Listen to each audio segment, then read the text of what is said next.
Hey, folks, welcome to Chapter 4 of the NASM 7th edition Personal Trainer Certification textbook. This one is on behavioral coaching. Chapter 4 is the second chapter in the second or domain 2. Now they call it section 2 when you're in the actual textbook, but chapters 3 and 4, chapter 3, psychology, exercise, psychology of exercise, chapter 4, behavioral coaching. Of the two chapters, now remember, those two chapters form one domain, right? The second domain. And so you're going to get a certain number of questions from the domain. Okay. NASM's not going to tell you that you're going to get 10 questions from chapter 2 or 20 questions from chapter 3. No, you get a certain number of questions from the domain, the second domain, which is 2 chapters. And in this case, you're dealing with chapters 3 and 4. And so remember, there's a fair number of questions that you're going to get asked from these 2. But here's what we do know is that more than likely, the majority of questions tend to come from chapter 4, the behavioral coach. And there's a good reason for that. It's a much meatier chapter than chapter 3. Chapter 3 does give you some interesting information, but from a testing perspective, you're probably going to see a lot more coming from chapter 4. So just keep on the lookout for that. Remember, every chapter, I'm talking from a purely efficiency perspective, studying generally begins at the back. And I'll say it again in this chapter. I think NASM did a great job when it comes to providing a easy to navigate sort of study strategy for the most important elements that are in each chapter. And they did that by giving you a chapter summary. And, the chapter review, I guess you could say that it's kind of redundant. But since the chapter summary is only one paragraph, which will take you literally 15 seconds to read, I wouldn't be complaining. So again, I would read. And by the way, the chapter 4 summary, chapter review, page 111. Read the summary.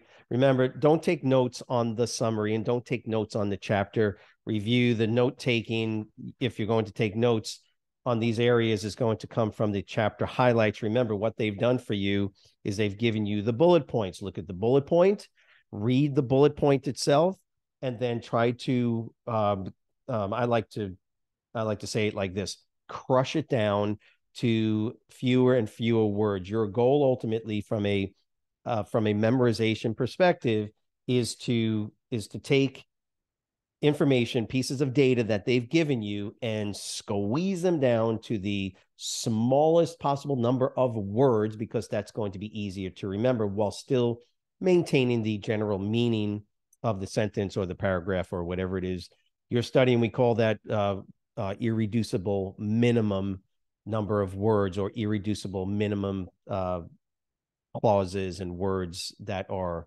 still maintaining the meaning of the original text. So you can have a paragraph, a huge paragraph of 3, 4, 5 sentences, but for the most part, and it can be using flamboyant terminology and words and all these crazy adjectives, and you could probably cut that 5-sentence paragraph for pure meaning down to maybe 1 sentence. Right? Or 5 sentences down to 1 sentence. Then you could probably cut that down to maybe 3 words or 4 words. It's called the irreducible minimum. And that is sort of the study technique of choice when you're trying to simply learn the material well enough to navigate questions that you're going to be asked on the exam. So I'll give you an example. Here is the first highlight: clients expect professionalism. Thus, it is crucial to build relationships and maintain a facility that supports training competency. So clients expect professionalism. Now you got to ask a question: how can what words can I get rid of, or how can I even summarize it further to make it much easier to memorize? In other words, trying to memorize sentences and multiple sentences is just really difficult. So you're going to try and take the sentence and crush it down to 3 words, 4 words, or one little clause or concept. Clients expect professionalism. Thus, it is crucial to build relationships and maintain a facility that supports training competency. So clients expect professionalism. So I guess, I don't know if I need clients expect, but from this sentence, professionalism, need professionalism. Relationships, maintain facility, training competency. See, if I just use a couple of words, I don't need the whole sentence. I don't need perfect grammar. What I need is effective syntax of the terms, right? I need to have these words in a way that allows me to maintain the meaning, or at least that it can trigger the meaning, right? I don't need all these words to get the meaning. Now it's easier for me to memorize. So in that sentence, professionalism, and I can even make up my own concept. So, you need professionalism. Well, duh, right? Crucial to building relationships, support competency, support training, or be competent. Do you see how I'm doing this? I'm getting rid of words that are unnecessary because I get the meaning. I know what I get the meaning of the sentence, and I only need a couple of words to trigger the meaning of the sentence, and that's called irreducible minimum. Some folks have a tough time with this because getting rid of words in sentences, that could be a little bit of a challenge. But once you start to develop the technique and the skill to do this, you actually get pretty good at it.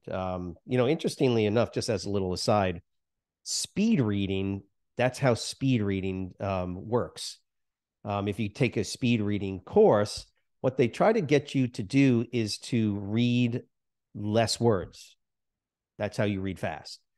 And essentially what you're doing is you're looking for key words. So I remember taking a speed reading course, and it was like, out of these 10 words, there's only 2 that you really need to know that will help you catch the meaning. And you just get better and better at understanding context based on a couple of words. And so all I do is I just take that concept. I didn't create that concept, but it's very helpful and it's very effective. And all I do is I take that now and I take my time, because I'm not trying to read fast, but I use that same technique, which is, again, this irreducible minimum number of words to maintain meaning, but help you to memorize because it's less words. So, I spend a lot of time on each of these chapters when it comes to these review studies, because the chapter highlights is really good information when it comes to summarizing the entire chapter. So I hope that is helpful. You're basically trying to do that with all of your bullet points,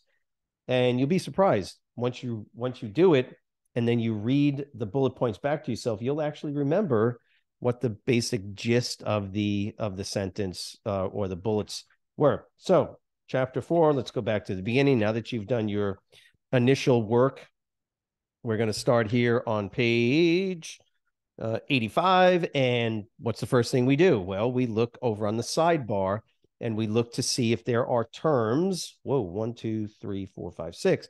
Are there terms that need to be memorized? Now, remember, when all is said and done, you're not reading the text. Don't read the text like a novel. You're not going to learn it. You're not going to memorize and learn anything by doing that. What NASM has done is they've given you these little little sidebar definitions.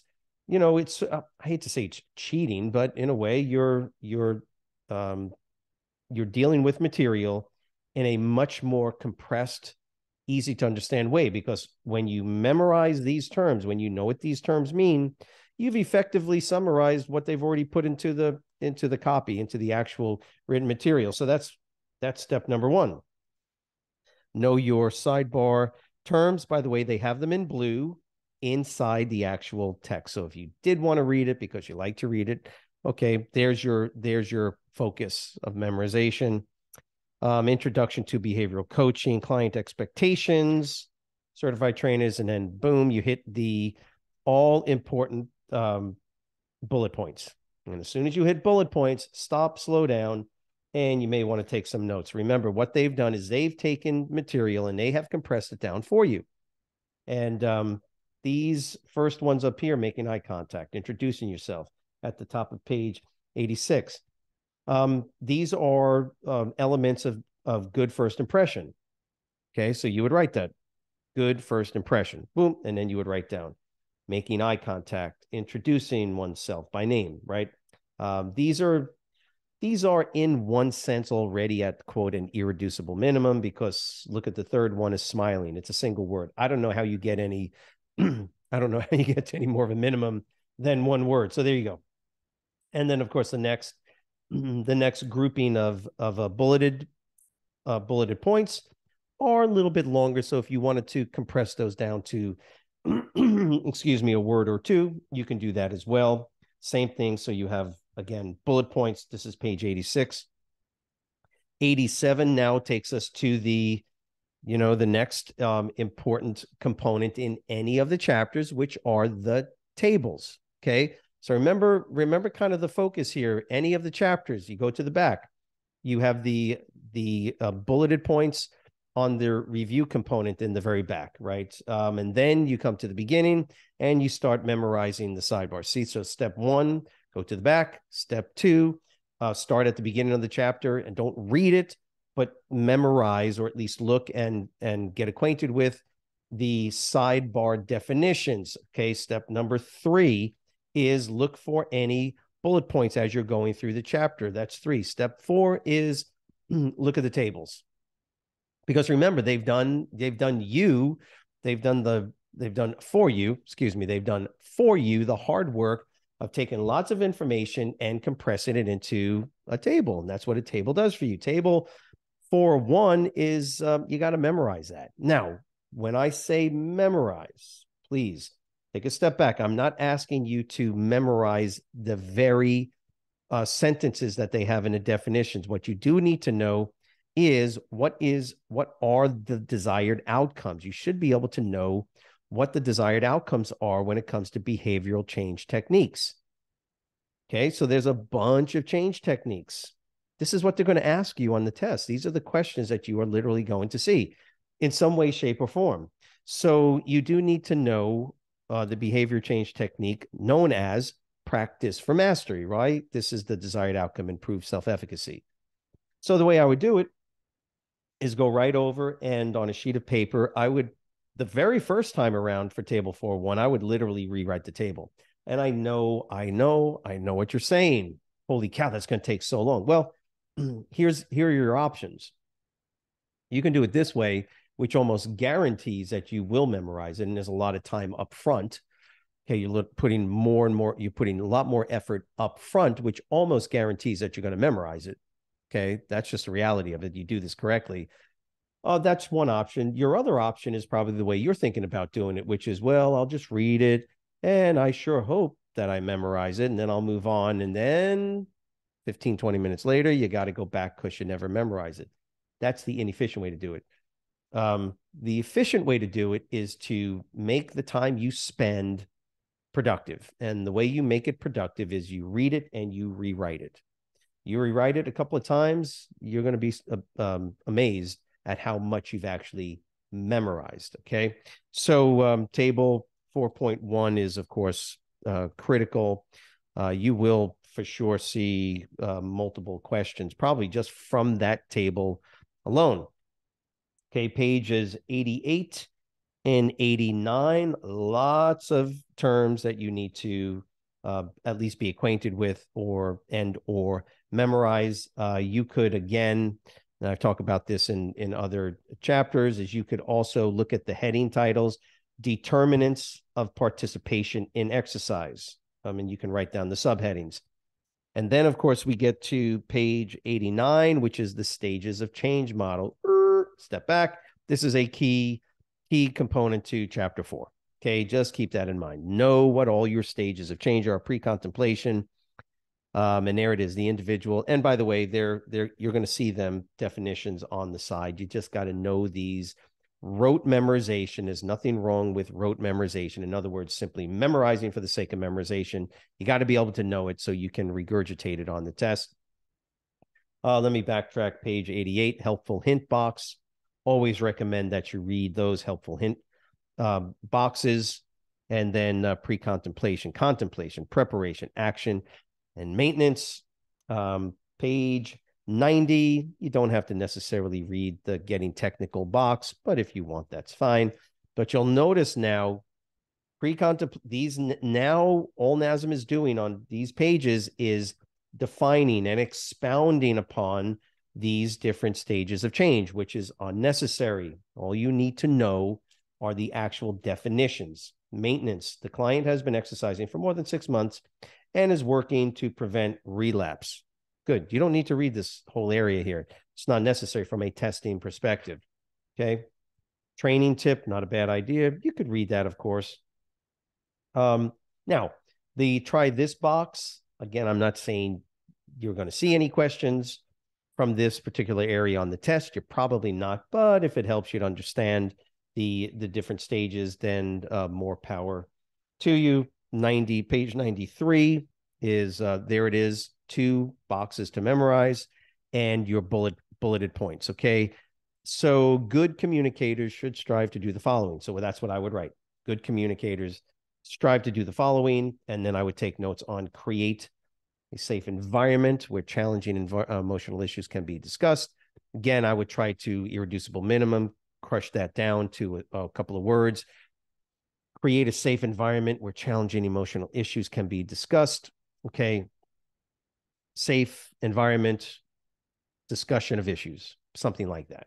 That's the way I would write it, because I know it'll trigger the effective meaning once I see it. And then you would do that for all 5 of those bullet points. Figure 4.2 is called reflective listening. Sure, if you want to rewrite that, not an issue. You got the definition right here on page 94. Reflective listening, active listening, know what they are. And here again, page 94, bullet points. To be a good active listener, what do you need? Asking questions, reflecting, summarize, affirming, asking permission. They are all on the side panels for you to memorize those, what they mean anyway.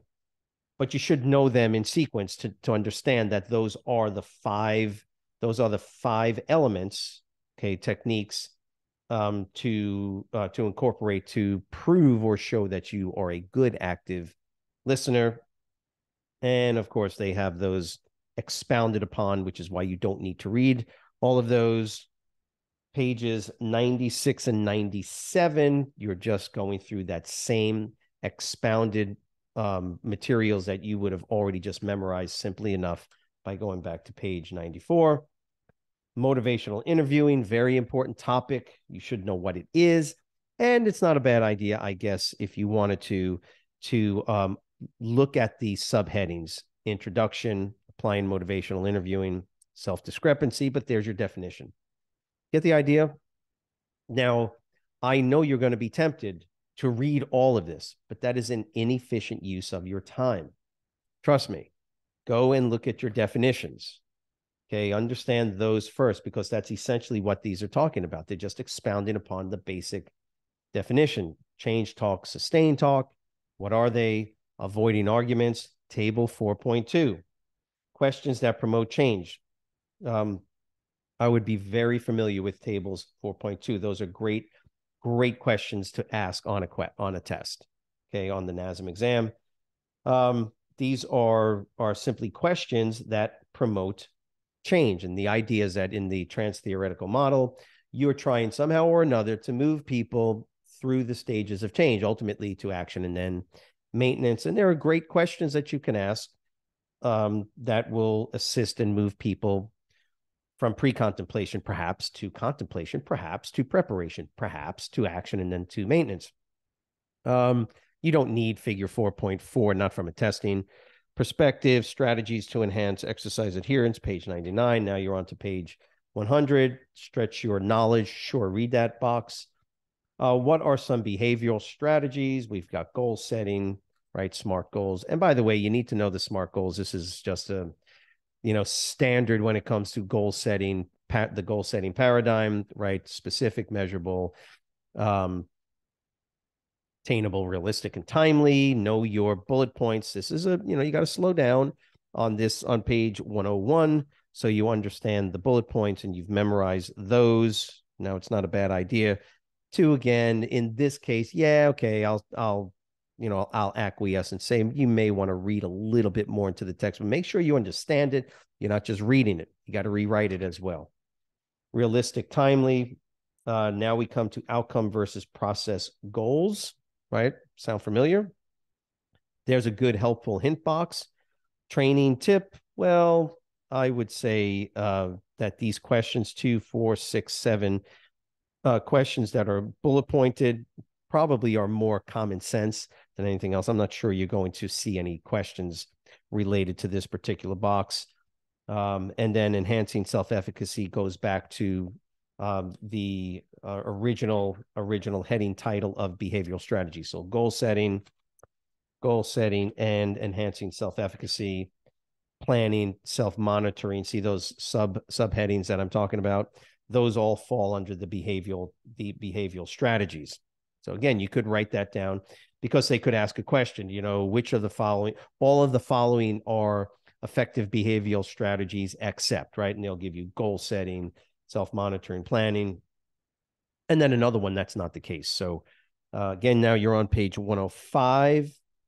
Look at your bullet points, right? Self-monitoring logs provide the client with several benefits, including the following. Boy, that's just a great question to ask on a test. And those are your answers, just as a for instance. So you should know those. Some common time management strategies include the following. You ought to know those as well. Again, what do? Right. You do irreducible minimum, okay, to try and compress these sentences down to an easier or more manageable grouping of words or clauses to help you memorize the information while still maintaining meaning. Cognitive strategies. Yay. By the way, page 106, don't worry about it. That's just a diet record worksheet, so that's not going to be on the exam. Okay, positive self-talk. 1, 2, 3, 4, 5, 6, 7. Don't read it.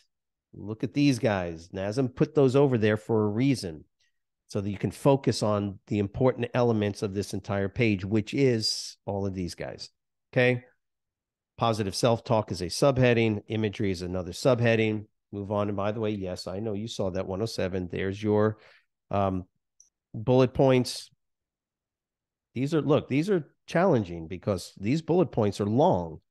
Help clients become aware of their negative thought process by making a list of any Yeah, you're going to have to spend a little time kind of thinking about how you can crush those down to more manageable words, concept, clauses as well. Okay, so page 108, 109, okay, the initial session, discussing health concern. Now, again, think about it this way. You could write this down as, in a sense, you can always almost think of it like bullet points. So what is the initial session made up of? Discussing health concerns, clarifying fitness goals, reviewing previous exercise experiences, and finalizing the program. You can write those down. Just don't read all of that material. Okay. But you do have 2 points to remember there. And then help clients anticipate the process. And yeah, got some good information. You speak with the client about the following topics. And that brings you to the end of chapter 4. Now, if you timed chapter 4 and what we just went through, you could probably double that time for actually truly spending time studying, because I went through it fairly quickly to show you what's important and what's not important and actually how to study for it. So you can probably double the time. How long did it take you to watch this video and go through it? That's basically what you're doing. You're going through it the way I showed you, 10 minutes, maybe 20 minutes, maybe 30 minutes, perhaps an hour. You could, in one sense, essentially get through, and I'm telling you what some students tell me is that, oh yeah, I get through some of these study reviews that you do, Doug, in less than an hour, and I'm done, and I actually remember it. So you're not speed reading, well, unless you are, and if you can speed read, you're basically doing what NASM has already done for you. Bullet points, tables and charts, and the side panels. Okay, so keep that in mind when you're going through each of these chapters. Step 1, remember I said this: highlights, side panels, bullet points, tables, and charts. Got it? So that is the end of chapter 4. We'll see you in chapter 5. Thanks.